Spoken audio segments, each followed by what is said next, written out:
Hello दोस्तों, स्वागत है आपका हमारी इस नई वीडियो में। आप देख रहे हैं आपका अपना यूट्यूब चैनल अप्रेंटिसशिप गाइड, जिसमें है ऑल अबाउट अप्रेंटिसशिप ट्रेनिंग। दोस्तों, आज की वीडियो में हम बात करेंगे इसरो एनआरसी यानी नेशनल रिमोट सेंसिंग सेंटर, जो कि इंडियन स्पेस रिसर्च ऑर्गेनाइजेशन के department of space government of India के अंडर में आता है। इसके द्वारा निकाली गई टेक्नीशियन बी की भर्ती के डिटेल नोटिफिकेशन के बारे में। जी हाँ दोस्तों, 6 दिसंबर को जब इसका शॉर्ट नोटिफिकेशन आउट हुआ था, तो मैंने एक शॉर्ट वीडियो बना के यूट्यूब चैनल पे अपलोड किया था कि इसरो एनआरसी की ओर से जो टेक्नीशियन बी के कई ट्रेड्स हैं जिनके लिए परमानेंट रिक्रूटमेंट निकाली गई। दोस्तों, अब 9 दिसंबर 2023 को इसका डिटेल नोटिफिकेशन आउट हो चुका है, जिसमें अपन जानेंगे कि इसकी एज लिमिट क्या है, एग्जाम प्रोसेस क्या रहेगी, एग्जाम सेंटर क्या है, एग्जाम फीस कितनी है, एलिजिबिलिटी क्राइटेरिया क्या रखा गया है, एग्जाम का सिलेबस क्या है। सारी डिटेल्स आज की वीडियो में हम कवर करेंगे। जिन कैंडिडेट्स के पास में 10th और ITI की योग्यता है, वो कैंडिडेट इसमें अपना ऑनलाइन एप्लीकेशन फॉर्म भर सकते हैं। इसका ऑनलाइन एप्लीकेशन 9 दिसंबर से लेकर 31 दिसंबर 2023 के बीच में भरा जाएगा। दोस्तों, इसके डिटेल नोटिफिकेशन चलेंगे और सारी डिटेल्स मैं आपको वहाँ पे देने वाला हूँ। दोस्तों, अप्रेंटिस ट्रेनिंग और टेक्निकल सरकारी जॉब्स की लेटेस्ट अपडेट पाने के लिए आप हमारे चैनल को सब्सक्राइब कर ले, बेल आइकन पर क्लिक कर नोटिफिकेशन ऑन कर ले, ताकि वीडियो के माध्यम से आपको सारी जानकारी मिलती रहे। आप हमारे टेलीग्राम चैनल और व्हाट्सएप ग्रुप को भी ज्वाइन कर सकते हो, जिसका लिंक हमारे वीडियो के डिस्क्रिप्शन बॉक्स में अवेलेबल है। मैं उस पर भी आपको लगातार अपडेट देता रहता हूँ।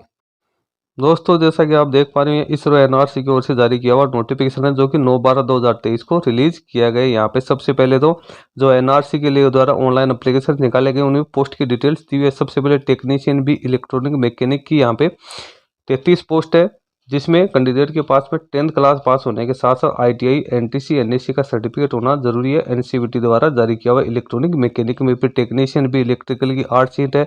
इसमें कैंडिडेट के पास 10th प्लस में NCVT द्वारा जारी किया गया ITI NTC NSC का सर्टिफिकेट होना जरूरी है इलेक्ट्रिकल ट्रेड में। फिर टेक्नीशियन भी इंस्ट्रूमेंट मैकेनिक की बात करें तो इसकी 9 पोस्ट है। इसमें कैंडिडेट के पास 10th प्लस इंस्ट्रूमेंट मैकेनिक में ITI NTC NSC का सर्टिफिकेट होना जरूरी है। फिर टेक्नीशियन भी फोटोग्राफी की बात करें तो इसकी 2 पोस्ट है। इसमें भी कैंडिडेट के पास 10th प्लस ITI NTC या NSC का सर्टिफिकेट होना जरूरी है। सर्टिफिकेट सब NCVT के होने जरूरी है। फिर टेक्नीशियन भी डेस्कटॉप पब्लिशिंग की बात करें तो इसमें भी कैंडिडेट के पास 10th प्लस ITI NTC या NSC का सर्टिफिकेट होना जरूरी है डेस्कटॉप पब्लिशिंग में। टोटल 54 टेक्नीशियन पदों के लिए वैकेंसीज निकली है, जिसमें अनरिजर्व के 27, OBC की 14, SC की 6, ST की 2 और EWS की 5 पोस्ट यहाँ पे निकाली गई। आप प्लेस ऑफ पोस्टिंग है तो कैंडिडेट को आप देख सकते हो कहाँ कहाँ, जिसमें तेलंगाना है, हैदराबाद नागपुर है, न्यू दिल्ली है, कोलकाता है, जोधपुर है। इनको यहाँ पे पोस्टिंग दी जाएगी इसके अकॉर्डिंग, और जो प्रोजेक्ट की आवश्यकता के अकॉर्डिंग है वो कैंडिडेट को ऑल इंडिया में कहीं भी पोस्टेड किया जा सकता है। अब पे एंड अलाउंस एज की बात करें तो पोस्ट कोड 1 से लेकर 5 तक के जो टेक्नीशियन बी की पोस्ट है, उनको 7th पे कमीशन के लेवल 3 के अनुसार 21,700 से लेकर 69,100 रुपये पे स्केल मिलेगी। यानी अपन पर मंथ जो न्यूनतम सैलरी की बात करें तो 31,682 रुपये आपको मिलेंगे, जिसमें बेसिक पे और DA इंक्लूड होगा। इसके अलावा जो गवर्नमेंट ऑफ इंडिया के जो रूल्स के अकॉर्डिंग आपको HRA और ट्रांसपोर्ट अलाउंस है वो भी आपको दिया जाएगा। एज है वो 18 से 35 वर्ष इसमें रखी गई है। इसके साथ ही फिर कैरियर प्रोग्रेशन की बात करें, कैंडिडेट को टाइम टू टाइम प्रमोशन के चांसेज भी दिए जाएंगे।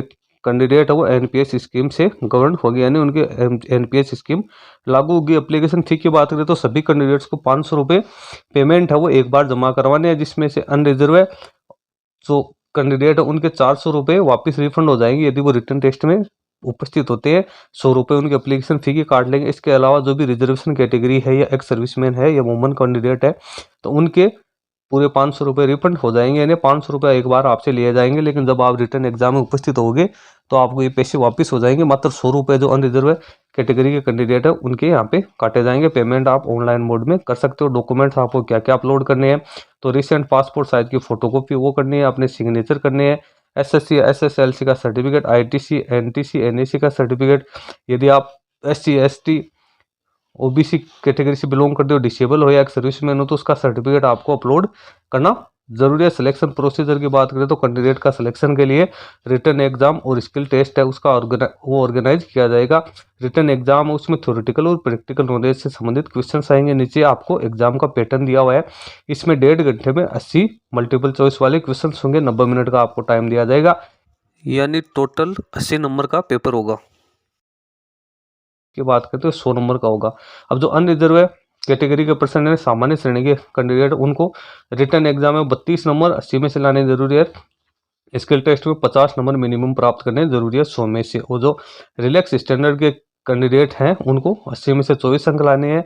और जो स्किल टेस्ट है उसको उसमें 40 अंक प्राप्त करने जरूरी है।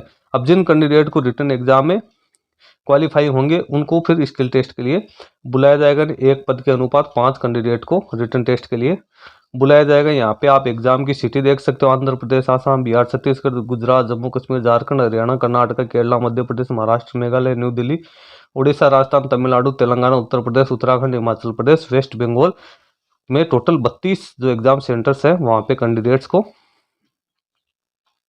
एग्जाम के लिए कॉल लेटर जारी किया जाए। अब हाउ टू अप्लाई, तो कैंडिडेट को एप्लीकेशन सब ऑनलाइन मोड में ही प्राप्त किए जाएंगे। ऑनलाइन रजिस्ट्रेशन है उसकी एनआरसी की ऑफिशियल वेबसाइट के माध्यम से 9 दिसंबर 2023 से लेकर 31 दिसंबर 2023 तक कैंडिडेट है वो अपना ऑनलाइन एप्लीकेशन फॉर्म सबमिट कर सकते हैं। कैंडिडेट को ऑनलाइन एप्लीकेशन फॉर्म फिलअप करने के बाद उसका प्रिंट आउट है वो अपने पास निकाल के फ्यूचर रेफरेंस के लिए अपने पास रखना है। जब डॉक्यूमेंट वेरिफिकेशन के लिए कैंडिडेट को बुलाया जाएगा तो उस समय वो काम आएगा। यदि कोई कैंडिडेट अभी किसी गवर्नमेंट या सेमी गवर्नमेंट ऑटोनोमस बॉडी में काम कर रहा है तो उनको एनओसी सर्टिफिकेट है वो पेश करना जरूरी है। उसके बाद में ऑल इंडिया के कैंडिडेट है वो इसमें अपना ऑनलाइन एप्लीकेशन फॉर्म है वो सबमिट कर सकते हैं। यहाँ पे नीचे इंपॉर्टेंट डेट्स दी हुई है जो कि मैंने आपको बता दिया। 9 दिसंबर से 31 दिसंबर के बीच में कैंडिडेट है उनकी ऑनलाइन एप्लीकेशन फॉर्म है वो फिलअप की जाएगी। इससे संबंधित जानकारी वह www.nrsc.gov.in के ऊपर टाइम टू टाइम आपको मिलती रहेगी। दोस्तों इसके बारे में अदर कोई अपडेट आएगी तो वो भी मैं अपने यूट्यूब चैनल के माध्यम से आपको बता दूंगा। तो जिन कैंडिडेट के पास 10th और ITI पास आउट की योग्यता है वो इसमें अपना ऑनलाइन एप्लीकेशन फॉर्म सबमिट जरूर करें क्योंकि ये परमानेंट रिक्रूटमेंट है और इसमें कैंडिडेट को काफ़ी अच्छी पे स्केल भी मिलने वाली। तो आज के वीडियो में इतना ही। वीडियो अच्छा लगे लाइक शेयर करना, कोई क्वेरी हो कमेंट करके बताना। धन्यवाद दोस्तों।